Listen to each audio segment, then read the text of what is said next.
Hi YouTube, today we're gonna be reacting to the Hunt for El Chapo, El Chapo, El Chapo. You know, I got the Asali. You know, not sponsored. Hopefully one day, but Asali, El Chapo. You get it? Shout out Fern with this YouTube video. My uncle's name too. Let's get into reacting. Come on.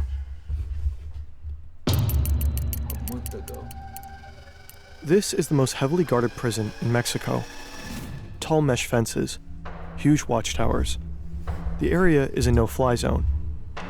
This prison is considered to be unescapable. Yet today, someone will escape. This someone happens to be the world's most powerful drug lord, El Chapo. He won't use any violence, nor will he climb over the fence. All he will do. Do you guys think El Chapo is really that bad? Like the people who, like a normal person view, they think he's that bad. I don't feel he's that bad. Like as a person, as a normal person, even though I'm Mexican, I don't feel like he's that bad. But he did kill a lot of people in Mexico, and his sons did kill a lot of people. So I don't know. But I feel like he's probably a good guy. You never know. Is walk into his shower and disappear. This is the story of how El Chapo became one of the most successful drug dealers in the history of mankind, how he was hunted by authorities for decades, and how he escaped them over and over again. And it's the story of how an interview with a Hollywood actor and a failing car engine finally brought him down. A man from the mountain, el señor de la montaña, como Tony Montana.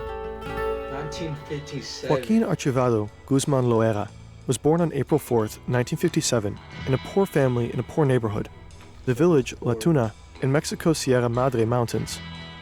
Boys here don't grow up wishing to be astronauts, firefighters, or doctors. They want to become drug traffickers. He was just probably surrounded. Also, basically, he was probably just surrounded by drug trafficking and drug dealers. Way to make money, and money is a way out. People will call Guzman El Chapo because of his height. He doesn't grow taller than 1.67 meters. El Chapo drops out of school early. He doesn't even finish elementary school. He didn't even finish elementary school. That's crazy. I wish we could drop out of elementary school. Instead, he spends his time working on the marijuana and poppy fields, a family tradition. From a young age, El Chapo is extremely ambitious. He makes friends with big names in the local drug scene, determined to rise through the ranks of Mexican organized crime. First, he becomes a so-called problem solver. Whenever a truckload of drug shipment misses schedule, El Chapo eliminates the person responsible. His uncompromising attitude makes him trustworthy, and he grows close to the kingpin of the Guadalajara cartel. When the boss is arrested, El Chapo keeps the business running, ultimately setting up his own organization with other traffickers, the Sinaloa cartel. He organizes planes, trucks, and rail cars to deliver cocaine and heroin into the United States, and he even builds border-crossing tunnels, a skill that will come in handy many years later. In those early years, one incident really puts El Chapo on the map.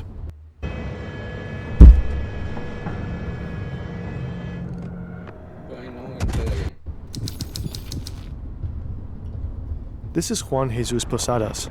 He's the Archbishop of Guadalajara and a cardinal, one of the highest ranks in the church. Posadas is a popular man. He advocates for the poor and publicly condemns drug trade.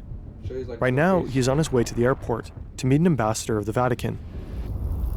At the same time, El Chapo and his bodyguards pull into the parking lot. They are here to catch a flight to the beach resort town of Puerto Vallarta, one of El Chapo's favorite places to party. We don't know exactly what happened in this parking lot next. One thing we know for sure, though, the cardinal will not survive.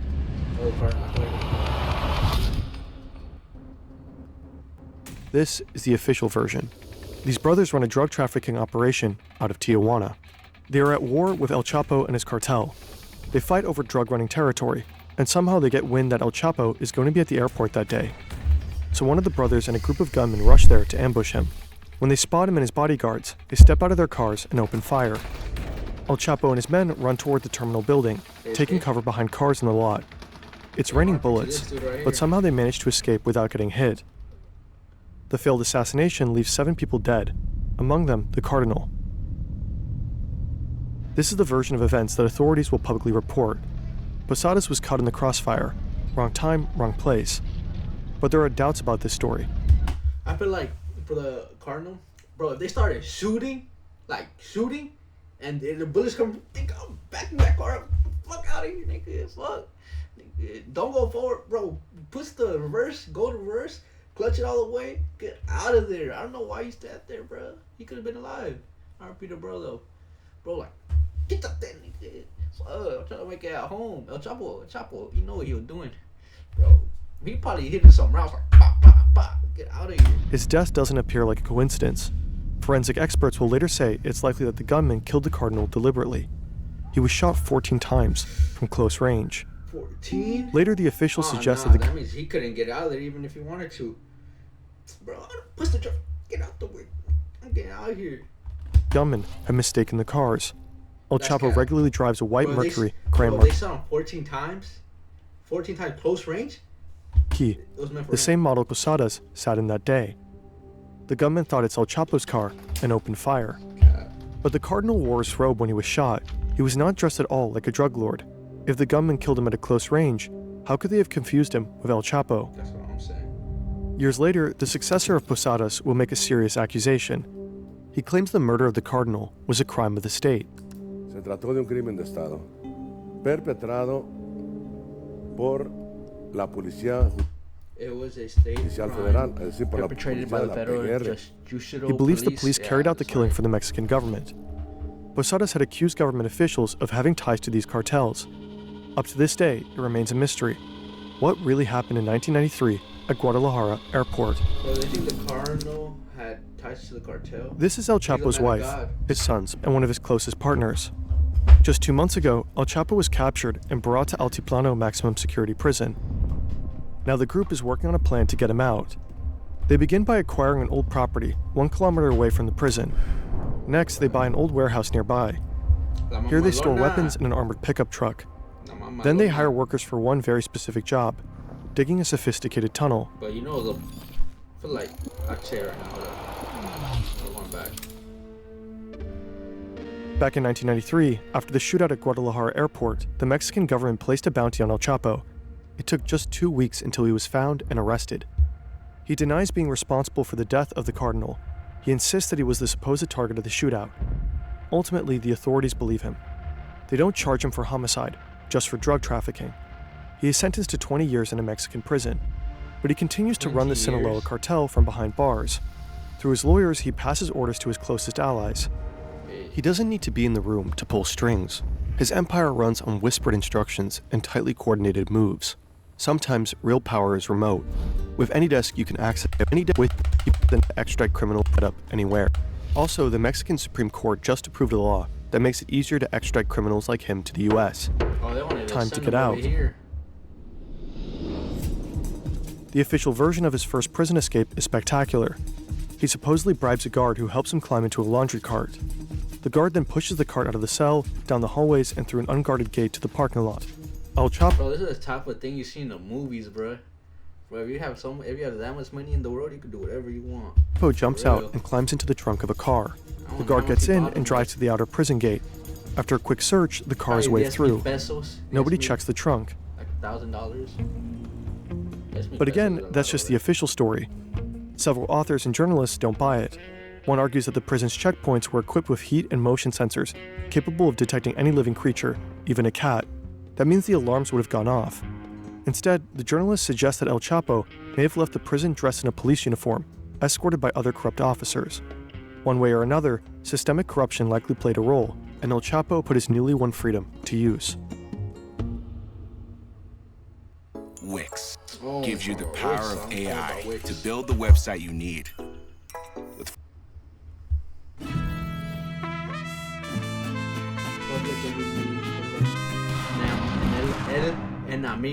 In the following years, the Mexican cartel landscape changed. Sinaloa cartel and Gulf cartel. Gulf cartel, Zetas y Sinaloa cartel. Changes dramatically. In 2002, the leader of the Tijuana cartel is killed in a shootout with police. One of the brothers who had supposedly tried to assassinate El Chapo at the airport. A year later, the leader of the Gulf cartel is arrested. 2 major cartels are now without leadership. Take over then. El Chapo sees an opportunity. He pushes into Tijuana and Gulf territory, triggering brutal fighting. Nuevo Laredo, an area along the US-Mexican border, practically turns into a war zone. Former forces of the Mexican army begin working for El Chapo. They clash with what's Boy, he even got the army with him? left of the Gulf Cartel, whose core fighters were partly trained by the US. Founder of the Zebata drug gang, leader special forces technique at, I don't know, brag before waging. Early on, the violence results in more than 1,000 deaths, many of them civilians. And that's only the beginning. In 2006, Felipe Calderón becomes Mexico's new president. Determined to crack down on organized crime, he declares war on the cartels and deploys the military. The violence escalates dramatically. Between 2007 and 2014, over 160,000 people died in the course of the war on drugs in Mexico. How much? In these years of bloodshed, 60,000 people died dramatically. Between 2007 and 2014, over 160,000 people died in the course of the war on drugs in Mexico. Bro, In these years of bloodshed, El Chapo rises. He becomes the world's most wanted criminal, transforming the Sinaloa cartel into one of the most powerful criminal organizations in history. It becomes the top supplier of drugs to the United States: cocaine, heroin, methamphetamine, and fentanyl. El Chapo's cartel operates in 50 countries and generates billions of dollars in profits each year. Over there too, In turn, El Chapo becomes extremely wealthy, eventually making Forbes' list of the world's billionaires. Joaquin Guzman at a Lance drug trafficker in October, age 55, so still well drug. How much? Not to say how much. No wonder it's hard to keep him locked up.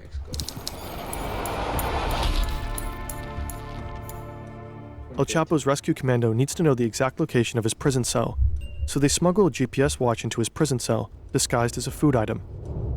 Now the workers know in what direction they need to dig. Over the span of a year, they dig a sophisticated tunnel, a carefully planned complex construction costing Whoever built this, like the tunnel, props to them, because there's some hard-working Mexicans. I ain't gonna lie. approximately $5 million. If anybody in the U.S. tried to do that, with like that were not Mexicans or Latino, take forever. To make. The tunnel is 1.5 kilometers long and 1.70 meters high. It is reinforced by a wooden frame. There are lights and even a ventilation system. Digging a tunnel creates a lot of dirt, so the workers build a rail system with a motorcycle adapted to it to move the dirt out of the tunnel. The construction is also supposed to function as an escape vehicle later on. But how did El Chapo end up in El Altiplano in the first place?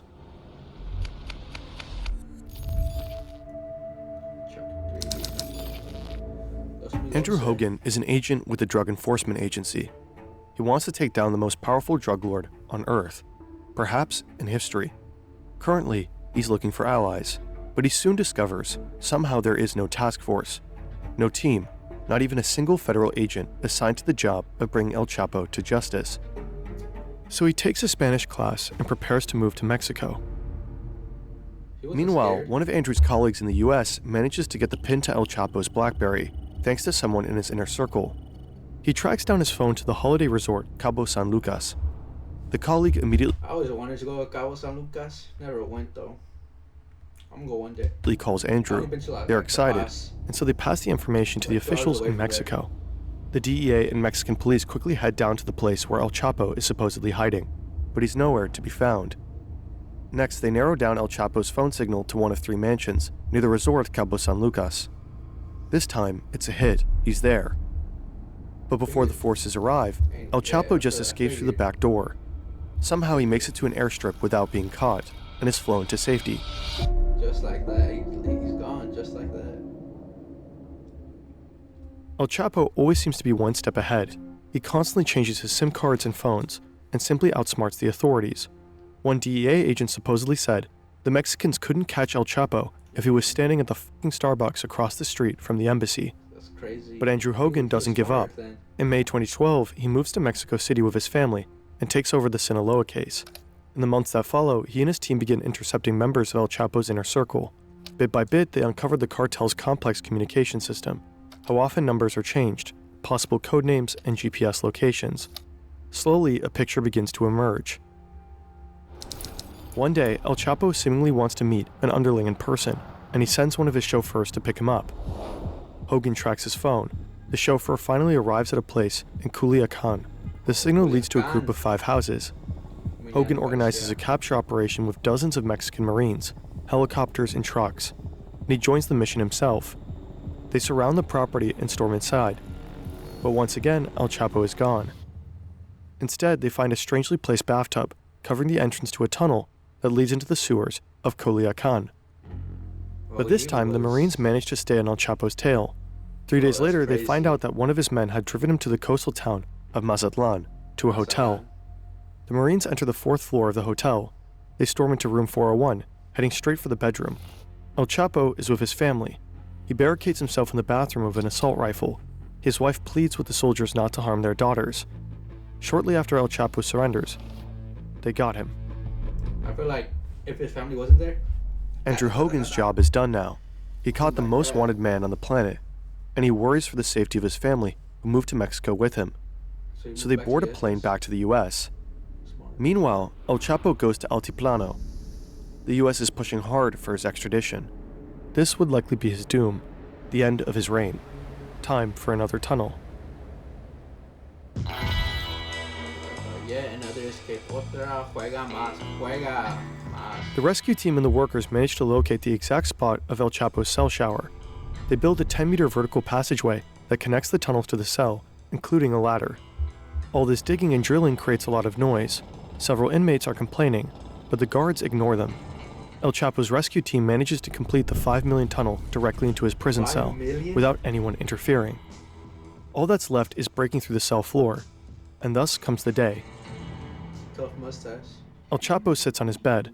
A surveillance camera monitors him closely. The camera also records audio. You can hear television. The volume is turned up. But you also hear loud banging noises. Probably someone is breaking through the cell floor. Next, El Chapo begins to pace up and down in his cell. After some time, he walks to his shower stall, bends over, and goes back to his bed. He removes his shoes, sits for a second. Then he walks behind the shower wall and simply disappears. But I feel like if he's like the most dangerous man, not the dangerous man, probably is at that time, the most dangerous drug lord in the world, shouldn't he be having like 24/7 security, like watching him at all times, or at least cameras? Well, yeah, that's a camera right there, but like a real person watching him, like a guard or something. Probably they were corrupted. Who knows? He squeezes through the hole in the ground. It's just 50 by 50 centimeters wide. 1 meter below, he finds footing on a ladder. He climbs down 10 meters into the ground until he reaches the tunnel. Someone is already waiting for him, likely his wife's brother. The rescuer sits on the motorcycle on rails. El Chapo climbs on behind him. Together, they make the 1.5 kilometer ride to the other end of the tunnel. When they arrive, El Chapo and his companion climb up a small ladder through the exit shaft. They end up in an unfinished house, covered with construction material. An ATV is parked outside. They drive a short distance to a warehouse and switch to an SUV. Then they drive for 2 hours, until they arrive at an airstrip. A plane is already waiting. They board it and fly to Sinaloa. Inside, just begging to get out. It was scary at first. But now I'm able to express.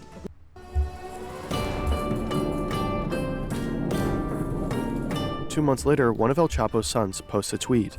"I'm doing fine here. You already know with whom." Attached is a photo, presumably with his father. The tweet is tagged with a location, Costa Rica. Let's back up for a second. Some things about this spectacular escape just don't add up. There's video footage of guards watching their screens as El Chapo disappears, yet it takes them 20 minutes to check his cell. They even wait a few more minutes before they finally enter and check the escape hole. Also, it seems unlikely that building such a tunnel truly went unnoticed, after all inmates actively complained about the drilling noise. A large majority of Mexicans believe the escape was an inside job. Shortly after El Chapo's second prison escape, the prison's warden and 2 other officials were fired. Next, 4 Mexican officials were charged. 2 were members of Mexico's Secret Service, based at the prison. The other 2 were guards who sat in the control room, monitoring El Chapo's cell. The accusation is that they bought El Chapo valuable time by not raising the alarm once the drug lord was gone. And El Chapo, he again becomes one of the most wanted criminals on Earth. The pressure to finally bring him to justice is higher than ever. The hunt is on. Then El Chapo makes a crazy move. He knows he's considered a legend in Mexico, and he wants even more fame. A movie about his life on the big screen. Sean Penn is already involved in a production about him. along with Mexican actress Kate del Castillo. Castillo manages to contact El Chapo and his associates. Finally, El Chapo agrees to meet her and Sean Penn in person to talk about the movie, while technically he's on the run. This is a photo of the meetup. Sean Penn. This photo looks legendary. You know who he looks like? Rob B's dad from Cobra Kai. He looks like that. He was like a little bit older, a little more grumpy. Penn interviews El Chapo about his career as a drug lord, a story later published by the Rolling Stone. In it, Penn reveals that El Chapo's escape tunnel engineers have been flown to Germany for 3 months of extensive additional training necessary to deal with the low-lying water table beneath the prison. It's a gripping read. Beneath his smile, there's a doubtlessness to his facial expression. A question comes to mind as I observe his face, both as he speaks as while he listens. What is it that removes all doubt from a man's eyes? Is it power, admirable clarity, or soullessness? But according to government sources, the interview is also a crucial factor for investigators to get closer to El Chapo. Apparently all the while, they're monitoring Penn and Castillo's movements very closely. It's October 9th, 2015. Mexican special forces are closing in on him in the mountains of Sinaloa. After a while, they actually spot him. He's only got one bodyguard with him. This is their moment. They take off after them, chasing them through the terrain. Hold it, man. As they get nearer, El Chapo falls off a cliff. His bodyguard finds him and carries him to the depths of the forest. The special forces lose sight of them and they escape. A catastrophic failure. But the authorities don't give up the hunt. In January 2016, they get another chance. The Marines manage to locate El Chapo once again in the coastal city of Los Mochis. The clue comes from a taco order placed from a white van. Witnesses say the driver is one of El Chapo's men. The Marines begin to surveil the car. It ultimately leads them to a safe house. A few hours later, the soldiers storm the place. Cartel gunmen try to hold them off. A gunfight breaks out. The Marines eventually push up to the second floor, then the roof. But El Chapo is gone. True to his form, he and one of his gunmen fled through a hidden tunnel. Right now, they are climbing out of a drainage tunnel a short distance away, right across from a Walmart. El Chapo and his gunmen need to escape quickly. They steal a car, guns drawn, but after just driving a few blocks, the car breaks down. How does it so break they ditch down, it though? and lose valuable time. Then they take over another car and manage to get on the highway, but it's too late. Police finally arrest El Chapo, one of history's most powerful drug lords. He tells the officers, "You are all going to die." 40 of his assassins are supposedly on their way to free him, but he gets handed over to the Marines, and it's over. After a decade of hide and seek, escaping over and over again, in all likelihood protected by systemic corruption, El Chapo has finally been caught. Later that day, the Mexican president tweets, "Mission accomplished. I feel We like have that him." didn't do shit. Soon after, El Chapo was extradited to the United States, the one thing he truly feared.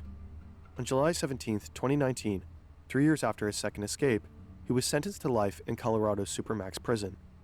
That's where he remains locked up to this day. The Sinaloa cartel and other Mexican cartels are as strong as ever, operating as undeterred global organizations. There's so much more to this story that we couldn't cover in this video, but apparently some video journalist obsessed with maps is about to pick it up very soon. Oh, hi Fern. Love your stuff. We will keep you posted. Let's talk salary. Thank you for watching. I feel like this was a good video, not gonna lie. But he could have escaped, bro. Like how he robs the car and it breaks down like that. So nah, that's impossible. Thank you for watching though.